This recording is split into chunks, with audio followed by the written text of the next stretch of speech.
Probably 20 more seconds. It'll be live.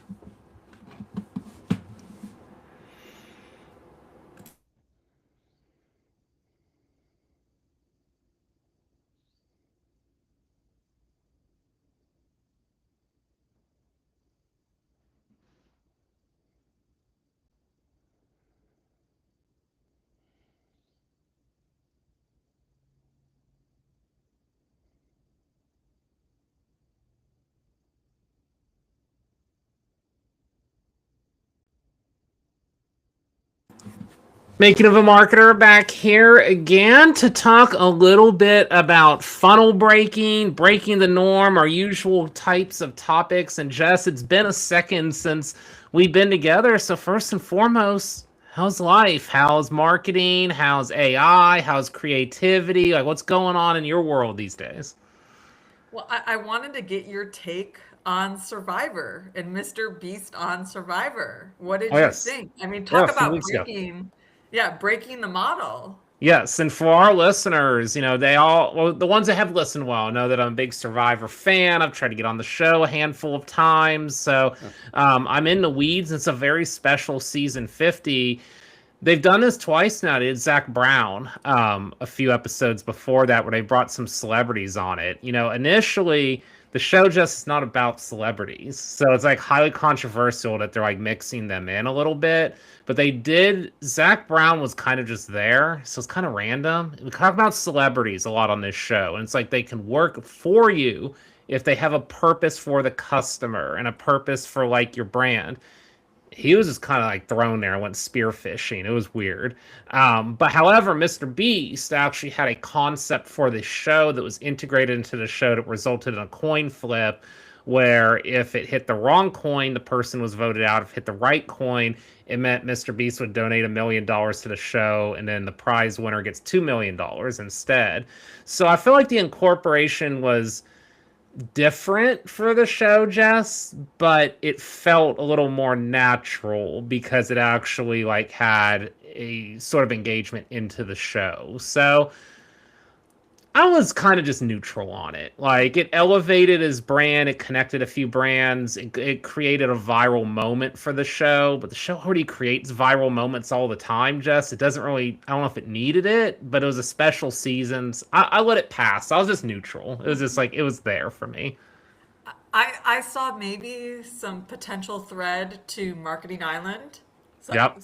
Yeah, something to build off of, Andy. Bring out some influencers for my future show of Marketing Island and how the marketers all have to work together. Now he would have a good. Now that's a Yeah. whole different story right there. Like we could start bringing all kinds of people out there to the island, and then you have to you just throw them in a marketing plan, and then they have to figure out how to make it work together. Which just isn't that different than what we see on some marketing tables from time to time. Exactly. Yeah, it often feels like, sorry to break in, but it often feels like Survivor working in marketing. It does. And it's kind of like there's a new challenge every day, but you don't know what the challenge is going to be. And Survivor could be a 26-day challenge or it could be a 1 day challenge you have to overcome and drop everything you're doing to save yourself on the island. But it's a perfect example right there. An introduction to Todd Anthony. Todd, thank you for joining us today. He is the mastermind behind multiple projects as creative director, founder of Pinwheel, an agency.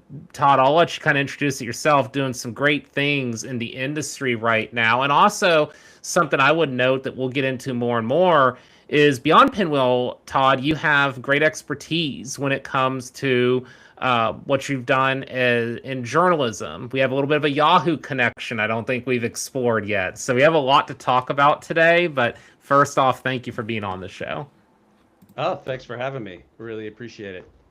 So let's start off. This is the question we've been asking everybody to start season Hmm. 4, and it gets into the world of authenticity. So take us through what you're doing day to day in an AI driven world.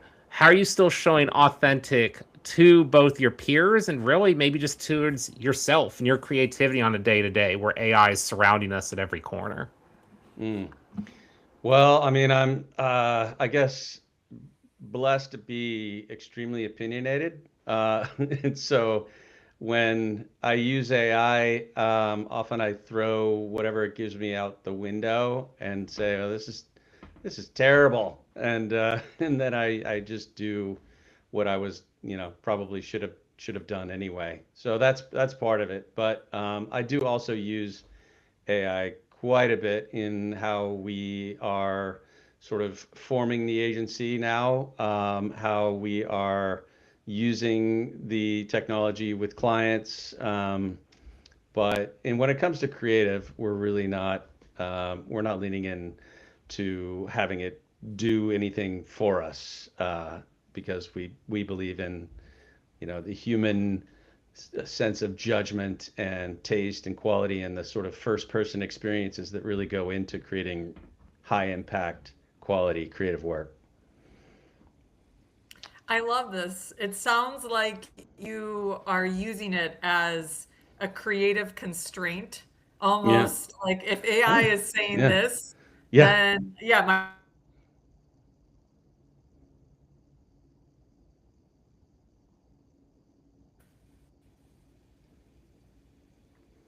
Sorry, you broke up there for a bit.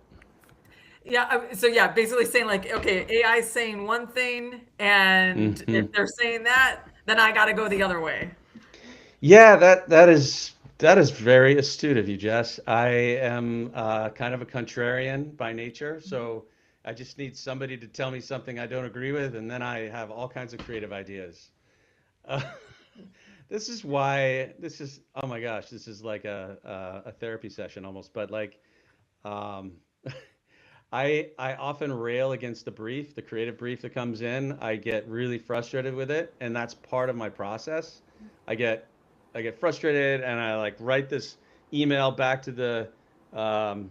to the person who created the brief, and I point out all of the things that are wrong, and then I delete it before I send it, and and I'm like, actually going through that whole process just it helped me realize what the creative territory should be. But yeah, it really took that whole sort of frustration to get to that. So yeah, AI is kind of serving as my punching bag a bit, intellectual punching bag. So, Todd, let's now take a step into your career and now, of course, what you're doing at Pinwheel Content. So, I took a look back, as we do with all of our guests, and I see you've got some journalistic lens, you've got the creative director lens at CBS. You know, me being a broadcast Mm-hmm. journalism major, I was Mm-hmm. like, hey, I always look for some of these parallels and then how we end up in the Mm-hmm. marketing room. So curious just to take us through the different Mm-hmm. adaptations of your career, where you're at now. Mm-hmm. And I think that will lead us into our discussion today where we're talking about breaking funnels and what creativity really means, whether it be 2026 or whether it be Mm-hmm. 2006. Like what, Mm-hmm. how does this all come together? Sure. Yeah. First, let me just clarify really one quick thing about my background. I have worked in a couple of giant media organizations, but I was in the marketing function on the creative side with those guys. So I didn't go to J school, and I am not a trained journalist. I have written lots of articles though. Yep. So for That whatever that that's worth. counts. Yeah. I'm Thank not. you. I didn't go to I always say I didn't go to marketing school, but I act like a marketer. So we all we all ended up there somehow.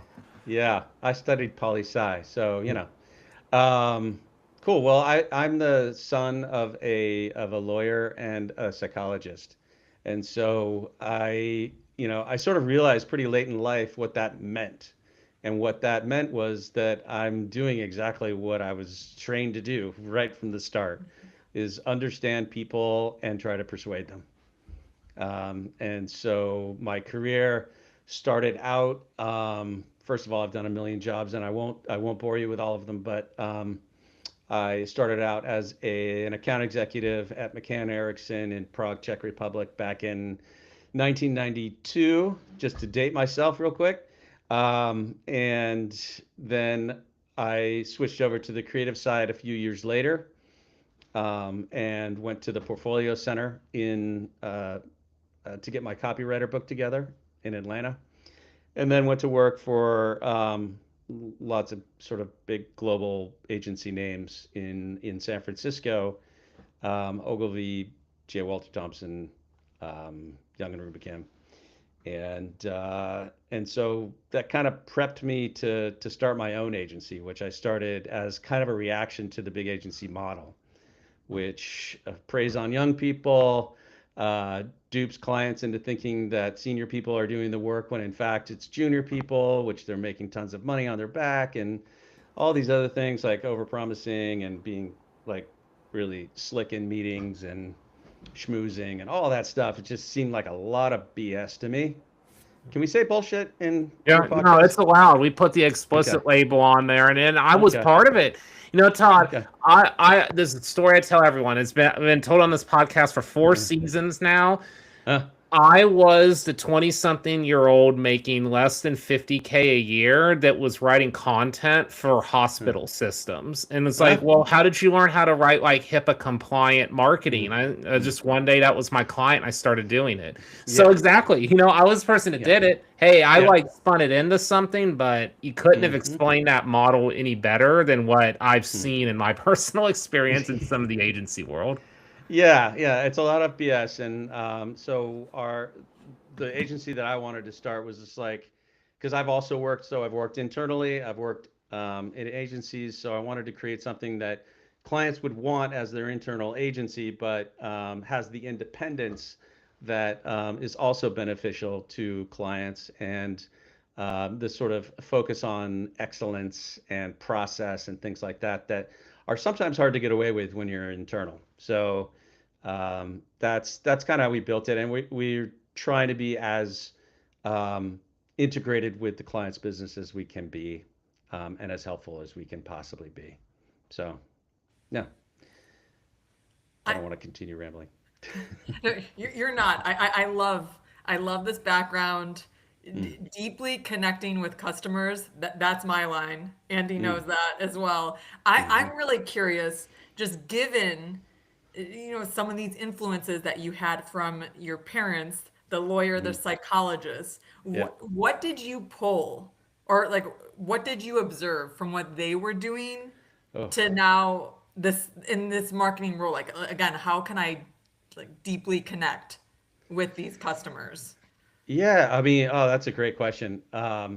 So my dad would practice his opening and closing statements with my mom, and she would give him feedback, and usually the feedback really came from that sort of human truth standpoint. Like, are people really going to believe what you're saying? Like, come on.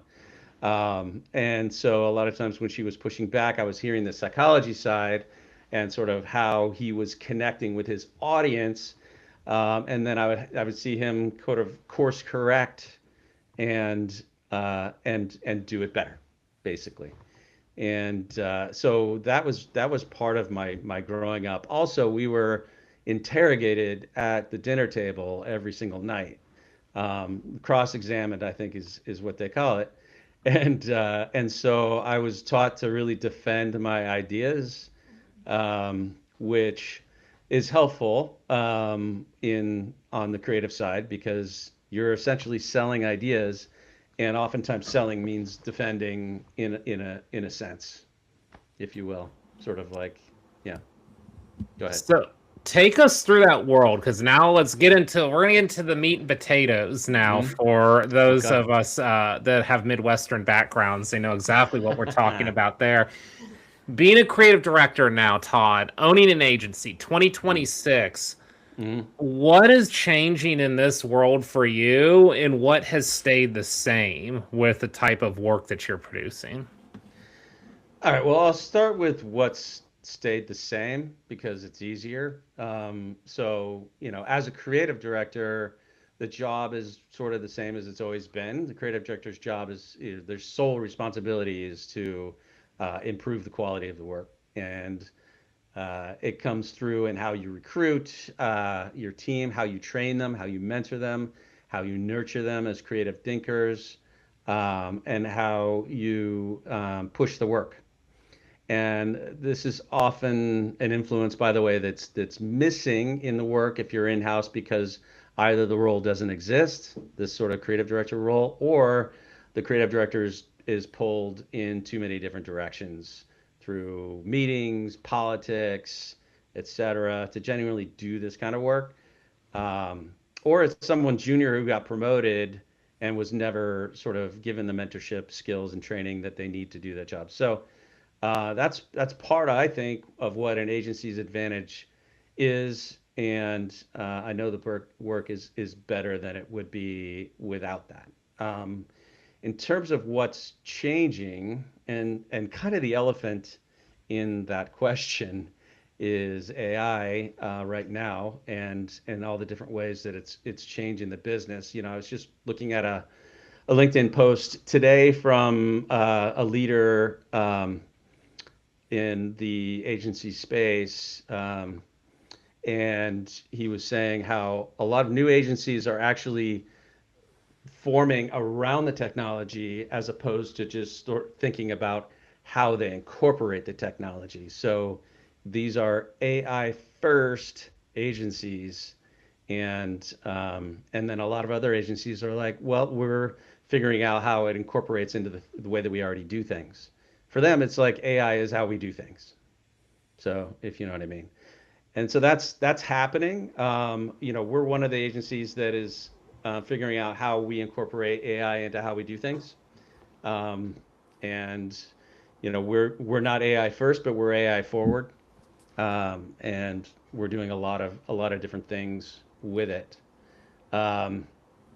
So that's one way that it's changing. There's 50,000 different agencies in North America alone. So that's one of the things that I wouldn't say that's changing right now, but it's something that's relatively new, over the last 10 years, is that it's not hard to start an agency. So a lot of people who are my age and who have a lot of experience just decided to do instead of working for the man. So there's a lot of competition for the accounts, and that's kind of new. So. This is just a general observation that I'm personally battling when it comes to AI and thinking of AI first. And like I'm at the point now where it's fully ingrained and it has become my companion. And what's scary for me as a creative thinker is now I'm asking it all these questions that I never even thought that I ever would. And it's like I almost, as a companion now, I almost feel like I need that. I need to go through it now before I get to my point of view. And that's what scares me. How quickly it became my companion and so ingrained in everything that I do. It should scare you, Jess. It kind of scares me sometimes, but I know what you're saying. It's like your first impulse is like to go to the machine, whereas before the first impulse was to pick up a pencil or a pen and go to the paper or to the computer even to type. But I think that we have to nurture that instinct to do it raw, to do it without the machine, because I think that otherwise the machine kind of wins. And also, like, keeping in mind the fact that the machine is a pattern noticing machine. And when you start with a pattern noticer, what you get is the dominant pattern. So if what you want is something new, original, fresh, different, then that's going to be coming out of your head. It's not going to be coming out of ChatGPT's head. So that's part of it. So let's take us now back a few years from AI discussion. I think we started doing this thing maybe like 2010s, a little bit more mainstream, but I want to take us to what really interested us in having you on, Todd, was a little bit of the funnel talk. I'll give you my introduction into the world of marketing. So I already talked about a little bit about agency, but I was Andy, the radio host, Andy, the journalist, then became Andy, the social media manager, who was doing it for free on the side before that was even a paid role. So my history and entry point into it comes from a very journalistic nature and telling stories. And that's how I was able to build my marketing career, was not not necessarily that I was the best marketer, but I could help marketing think different, tell stories on Mm-hmm. social. New thing, it's free. We're not utilizing it to convert. Yeah. Why do we even pay money on social? That kind of world. Mm-hmm. And then one day I woke up in the paid thing and I was in it, all in at the agency level, and everyone was talking about marketing funnels. Todd, I'll Mm. be honest, I had to Google what that was the first time I heard it. Like some of Uh-huh. these terms were not natural terms, and we were telling stories of doing marketing before that was even probably a thing. So now we Mm-hmm. look at how we've engineered this in a whole other direction where Mm. creatives, journalistic style, like everyone's like trying to write towards this magical funnel. And Mm-hmm. I agree with you on some of the takes that we talked about initially. Is has that broken us a little bit creatively? And I'm really Mm. curious what your thought is as to where we're at right now, how you think about this as an agency lens, and we can get even more into Mm-hmm. the weeds to what this is doing to a creative thought process. Yeah, thank you for that. I Well, first of all, I think the story of how the funnel came to be is kind of interesting. It was originally created in 1898 by a man named E. St. Elmo Lewis. He actually went into the Advertising Hall of Fame a bunch of years later, but he drew a picture of a funnel to describe how the sort of attention flows in print advertising, and with awareness at the top, purchase at the bottom, strangers in, customers out. It was like a clean little staircase of human behavior described. And the interesting thing is that it was very much aligned with a couple of researchers who were doing research on behavior change. They were doing behavior change research around things like habit formation and personal well-being. But their model was almost exactly the same as his, which was the researchers' names were Prochaska, and I can't remember the other guy's name. But anyway, so I'm trying to remember the name, or the it was basically the same as like awareness and things like that. Um, So I think marketers have always loved a couple of things about the funnel. One is that it's linear, so it's a set of steps. It aligns with that transformation, that model of change. It's simple is the other thing that I think they love about it. It's so simple and easy to remember. But the thing is it was created in 1898 for print advertising.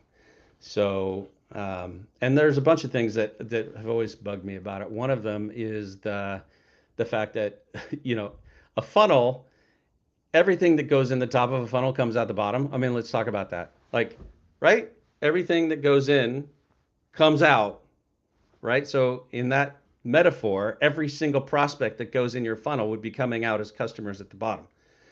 It doesn't actually work. It's more of a sieve.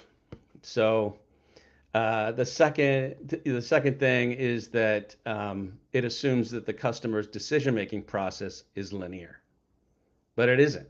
Like, as we all know, we're all human beings. We know that we go around in circles. We go like this. I don't know. I'm going to talk to this person. I don't know. I have concerns about that. I'm going to go think about that. Maybe I'll try this over here, whatever. They're all over the place. So it's not linear. Um, the third thing is that if you look at the funnel, awareness is at the top, which would make a marketer think that maybe the bulk of the money that they're spending should go to that large portion of the, and that's not necessarily the case. There's a lot of people out there, a lot of companies out there that benefit from nurturing the bottom of the funnel more so. But um, and then it has sort of that push marketing quality to it, so it's as if you know you can push people through the different stages of purchasing, which is not really true. um, so I'll stop there. Do you guys have any reactions to that? I love your take on it. I mean, it's so true. Just the point alone, thinking that this was invented in the 1800s or the idea came to formation in the 1800s and we're still using it today, you'd think that we've evolved a little more Yeah.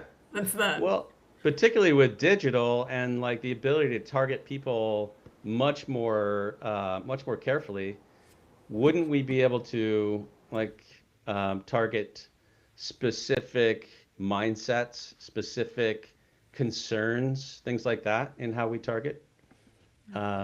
Like let's take an online bank trying to sell middle income people on with 760, let's say, credit scores on opening a new deposit account. So they have lots of thoughts on that. Like, first of all, you have to get them away from the bank that they're with.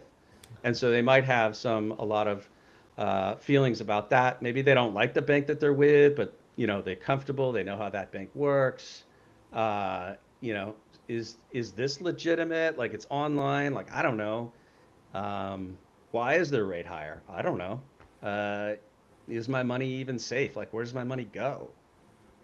Things like that. That marketers, the marketers in that particular instance should be addressing those things, not just like awareness. You know, if you think of awareness, that means just like, are you aware that this bank exists? But it comes down to more than that. You have to start addressing these concerns right off the bat. And let's say they start to consider that bank. So they want to know, like, what is the upside? And what's the proof that my money is protected? Is it FDIC insured? You know, what do the reviews say? Like, who are the people that are commenting on this? What does my friend Joe who tried it think? Things like that. Um, and then there's some hesitation they might have. Like even if you've told them, it's legit, it's FDIC insured, it's got 5-star ratings, etc. Uh, I, there might be like, I've made dumb money mistakes in the past. I don't want to make another dumb money mistake. So there's all kinds of things that come up at that decision moment that the um, let's say you're in the consideration phase, or what do you call that in the funnel? Like what phase is that? I don't even know. That's what we call it mid Uh, funnel, but to me, what I've yeah. always said, Todd, is the user doesn't think like that. The user's thinking is like, what is one to one for me, like you're saying right now, and how do you Hmm. quickly get to that point? So that's what I always try to Yeah. analyze media by, whether it's a paid ad, an organic post, an influencer, or just anything and everything in between. What is the one to Mm, one that they're trying to get at? And I'm curious now, like taking it towards your agency here, a lot of mm, the marketers I work with, Jess and I do consulting across several different companies, and I can usually tell what era the marketers came in at. So, like, if I'm working, mm, we'll say like younger millennial Gen Z marketer, they come mm, in the paid media funnel era. So they weren't doing creative mm, maybe for TV originally, or they weren't doing mm, creative originally for organic social. They were doing creative specifically built to this paid sequential funnel. Is mm. that a mindset that they can keep, or is that something to where when you are bringing people on board and you're trying to build out this more lifestyle, personality driven, in the moment Mm. type content, how do you work with someone like that to really train them up to some of the Mm. strategies you're talking about right now? I mean, I guess I'm kind of an old school guy in that I think the creative presentation. This goes back to, my parents' story. Like, how do you convince somebody to do something that they otherwise weren't going to do? So, this paid media funnel thing, it was really all about the clicks. It was all about, this very narrow metric. How do we make that metric go up? That's the wrong question, I think. I think the real question should be, how do you change people's minds? How do you get them to do something that they wouldn't otherwise have done? And to me, that goes back to a lot of the skills that we learned back when I was learning how to do TV and learning how to do print and learning how to do radio, like coming up with something that truly engages people. Because the first job of marketing is really to get attention. It's not, it's not to shout the offer at them. Um, how are you going to actually get attention in a marketplace, sort of an information marketplace that is absolutely jam-packed, and trying to reach people who are absolutely overwhelmed already, which we all seem to be nowadays. You know what I'm saying? Yes. Yes, we definitely do. Okay, Yeah. I'm really curious too, Mm. because I think changing someone's mind is probably one of the hardest things to do. So, Hmm. spill the tea, Todd. Like what are some of the things that you're doing? Because I think that's pretty remarkable if you can change someone's mind. Yeah, that's true, Jess. And when you say it that way, yeah, now I'm starting to think, like, in politics, how protracted, these disagreements are, and how difficult it is to change people's minds. And some people are pretty attached to their points of view, and it's hard to get them off. But when it comes to marketing, when it comes to trying to get somebody to try a new SaaS product or whatever it is, how do you change their mind? I think you address every single concern that they will have along the way. And I think that you basically lead them from the shore of the known, as I call it. This is like what they're comfortable with. This is what they know. This is what they've learned, whether it's good or bad, whatever. And you show them, like, what is the light, if you will, like the light at the end of the tunnel. Like, this is how you lead them forward. But then along the way, you also address all of those different pain points. It's that they have, or concerns. They have fears. They have doubts. They have all kinds of different things that are going to get in the way of your sale. You should yes, project the light of what the promised land looks like. I'm mixing metaphors now, but that that you're also addressing each individual thing that's going to get in their way, that's going to block them from going to the promised land. So, Todd, let's talk about the macros of agency life right now. The last time I was in Hmm. agency life was 2022. So, 4 years Hmm. ago, that might as well, I think I used to call this marketing years. It's probably like about 22 and a half years ago since I've been Yeah. in Yeah. agency life. So, That feels about right. tell us what's Hmm. happening in 2026. What is it like to operate? You talked about 50,000 different agencies that exist. And, Yeah. I know that we saw that. There's the big ones. There's kind of these like medium-sized ones. There's your holding company ones. There's these ones Hmm. that the last type of agency I worked at was 30 something people, singular owner. And we Hmm. had market share as a top 1% agency for Google with that Hmm. type of small agency because we were so well known for a couple of Hmm. different things we do. So Hmm. curious what your thought process is, because there's the Hmm. ones that want to go big in one area, there's the ones that do a little bit of everything, anything and Yeah. everything in between. Where are you landing right now and how is it working for you? Well, we are. I mean, you kind of alluded to it. We are on the age of specialization in the agency world. If you don't specialize in something, yeah, you're gonna have a hard time. Just being a general shop is not the play right now. I think those holding companies. I mean, their days are numbered. Honestly, like, they are trying so many different things to keep things going, but I actually don't think that they have much time left. That's my personal opinion. You might have people that are listening to this that are like, "You're crazy," um, but that's what I think. Um, in terms of specialization, you can go wide, and you can be like, email. That's what I do. I can do it for anybody, anyway. Like, and maybe you even go more specialized, and you're like, nurture campaigns. I don't know. I haven't seen a nurture campaign agency, but I could see where that might happen. Or you can go deep into one industry. I talked to an agency owner that's very deep in the yacht selling industry, which I didn't know you could do that and still make it work. But Yeah.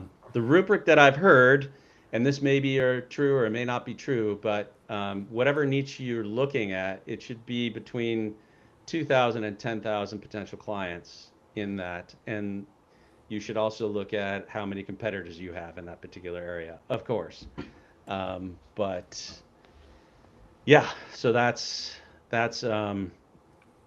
kind of the play is you figure out what your specialty is, and then you build your story around that. One of the things that we're doing is we've done a ton of work with one of our clients, Stripe. And so what we're considering doing is being a specialist in the payments industry. And we've worked with a lot of Stripe's partners. So we've gotten a very broad exposure to that particular industry. And that seems like an industry that has a lot of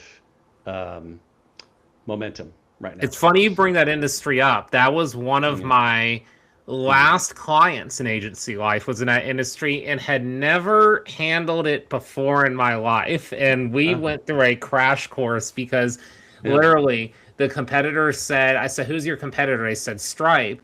And Yeah. I was like, let me look that up. I think I've heard the Mm, name before. Like this is just, but mm, this just shows real marketing need, mhm, Todd, because when it's not mhm, your industry, mhm. some of this stuff sounds like foreign languages. Like when Oh you get yeah. thrown in. When I got thrown into healthcare the first time, I had no Mhm, idea what they were talking about. I did by the end, but you hit on something there because you already have that background knowledge. You're already doing mhm, creative, the world, mhm, and it almost I think helps them to mhm, know that maybe if you carry this on, that you're like almost like driving the ecosystem of like what are those ads that people are seeing mm, and what are those buyer situations people need to see at mass. I think it mhm. almost helps like working for the different competitors in one industry. Yeah, absolutely. I mean, the yacht selling uh, agency person, it's very local, so she's able to work for competitors without, much trouble there. There's plenty of them out there in different demographic areas. Um, yeah, payments would be a little bit more tricky, but we are, developing a lot of skills and knowledge in that area. And you're right, like the learning curve on that industry is steep. It is difficult to learn. So healthcare, same thing. We've worked in healthcare as well, and it is a steep learning curve. How insurance companies work alone is a steep learning curve for anybody in any capacity, as you know. I'm So curious if AI could be used to help you move from a generalist to specialist. yeah, yeah, I think it could. Um, what are you thinking in terms of that? Like, what sort of was the kernel of that thought? Well, I like what you're saying. I think there for Hmm. many years it's all been about yes, the generalist. Like yeah, you can be everywhere, you could do everything. And Hmm. now as we are in this new environment Hmm. where AI is ingrained, and then also too we're in the content consumption Hmm. overload. Hmm. That could be, I'm always looking for a use case, and again trying Hmm. to like push that creativity. Maybe Hmm. that could be a use case or a way in which you can try to get to that specialty faster. Hmm. Yeah. Well, one of the things that I've used it for, and maybe this is on topic, and maybe it's not, but I've used it to help me notice the patterns uh, within my own agency. And so being able to, like, I have it analyze our team meetings sometimes just to, Mhm. like, what are the patterns? What should I notice? Like, what are some call outs? Like, help me analyze this a little bit because I don't really have the time to do that. And through that sort of thing, you start to notice, like, we're really good at coming up with joint value propositions. Like that's something that we do a lot of, and we're good at it. Maybe we should specialize in that. So in some ways, yes, I am using AI for that purpose of like figuring out what we should specialize in. Um, is that kind of what you meant by that, or Yeah. yeah? Yeah, Okay, cool. I love that example.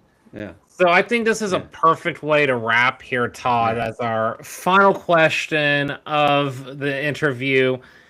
So we talked a lot about young marketers today, Todd, and especially Mm, those in that world of creative. So if they're listening to mm-hmm, this right now, they're hearing things about AI and funnels, talking mm-hmm, about owning agencies. Like, there's so many avenues. Like even mm-hmm, for all of us, we got a lot more time in this game. But for a young mm-hmm. marketer, they have like decades left in this game. Yeah. If there is one thing that they could take away as a young marketer and as a young creative that they should care about above everything else, what is that one thing that you would recommend? Mm, gosh, I don't know. No, I would say play. I would say play. Honestly, that to me seems like the best thing that you could possibly do right now because everything is changing. Everything is just new. Everything is happening, and the best way to learn it and to kind of figure out where you fit in that is just play. And sometimes play is like try different jobs, try different, um, you know, hobbies even, or take something in as a project, like a personal project, and work on it. And maybe that'll wind up being your career someday. I mean, just go out and have some fun. That's Jess's ultimate advice. Like, Jess, I think Yeah. you've given that advice almost word for word. She gives it to executives, Todd. Yeah. Like, they're the ones Yeah. that need it sometimes the most. And Oh God, yeah. that's interesting, not just young, but Mm. also people have been doing it for 40 years. That's an interesting correlation there, Jess. Well, Uh, yes, yeah. and I'm not. I mean, I'm gonna do it. You led right into this, Todd. I normally wouldn't do this, but I do have a book out there right Oh, now Yeah. about playing, really? meaningful play in the workplace. So, I Oh, I'm spot on with your message here. I love it. Well, if I had a podcast, I'd have you on. But maybe we'll write an article about your book Yes. because I Yes. love that. Please send me a link Will and do. put it in the show notes. Yes. Yes. But Todd, we are up on time here, so a Okay. huge thank you for coming on today. And Yeah. if you want to catch more of Todd, please give him a follow on LinkedIn. And if you are in the market, Pinwheel content, be sure to check that out. So Todd, huge thank you for talking about breaking some funnels today, Yeah. and we'll definitely talk again here in the future. Thank you, Andy. Thank you, Jess. It was a pleasure. Take See you, care. Todd. Bye.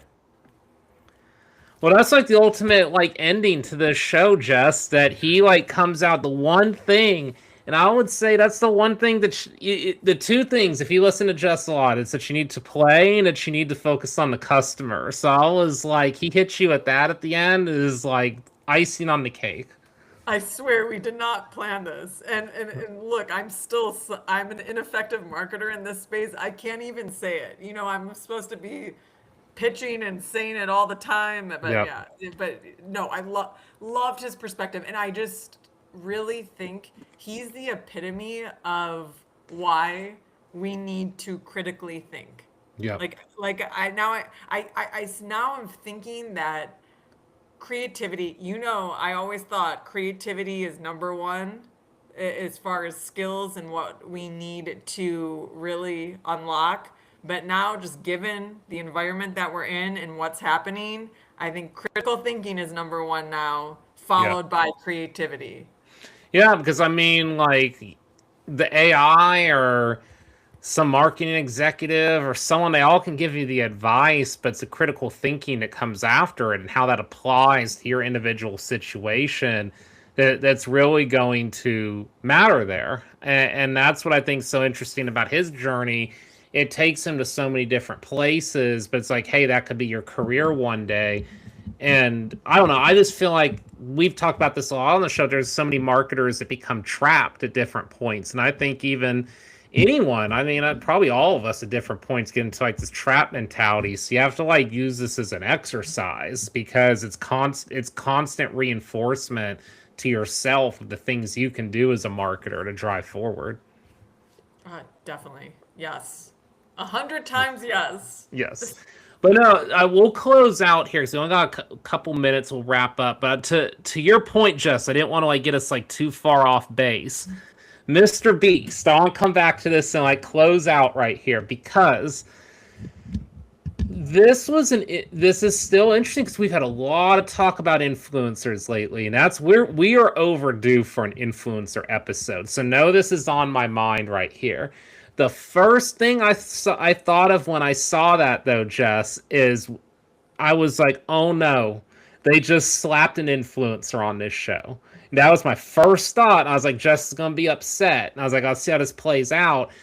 But there is something to that, Jess, because that is how people are starting to think now more so. Before, it was like a few years ago, oh, cool, influencer. Now it's like, oh, here we go again. They just slapped an influencer out there, and it's almost like they have to prove themselves. So that was my long-form takeaway. I didn't want to derail too much at the beginning. Is we talk about marketers having to prove themselves, like our companies that are marketing. Influencers now to like someone that feels like they don't need them. I don't think the show needed it. It's almost like Mr. Beast had to prove himself to like show why he was even there. So that's something I would say is kind of an interesting like correlation that I drew. Yes, and Andy, I think they want to be called creators now. Yeah. Influencers is a dirty word. Creators, thought leaders, all the things. Yeah. Exactly what we're really diving deep into right now on LinkedIn. I mean, again, you're right. It's the social proof. People, they don't want to hear from the brand anymore. The brand equals fake.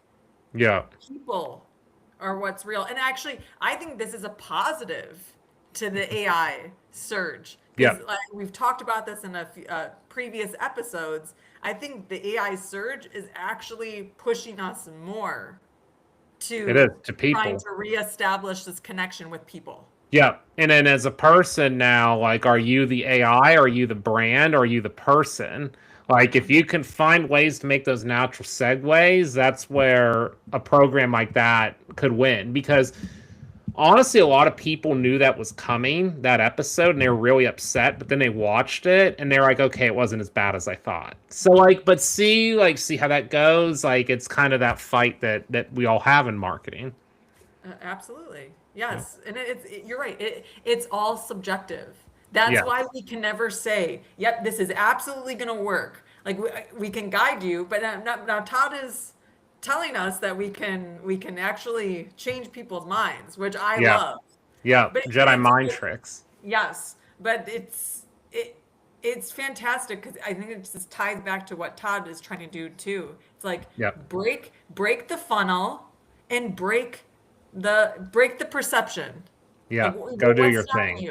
Yeah, just because we're seeing it, and then this goes back to critical thinking. It's like all tied together. Just because we see something doesn't mean that it's absolute real. And that you have to follow it to a T. Yeah. Critical thinking, creativity, AI, funnels, like it all just came together. It was a good episode today. I brought a lot of subjects all in one. But Jess, I know it is time for our departure, but yeah, let's get on that. I'm going to say homework to myself. We're overdue for that influencer creator, like what's happening in 2026 episode. We've done this episode in like 3 or 4 different ways, but that's how much it's changed. So we'll work on that. But until then, we'll keep marketing and talk to everybody soon. Yes. Bye. Bye, everyone.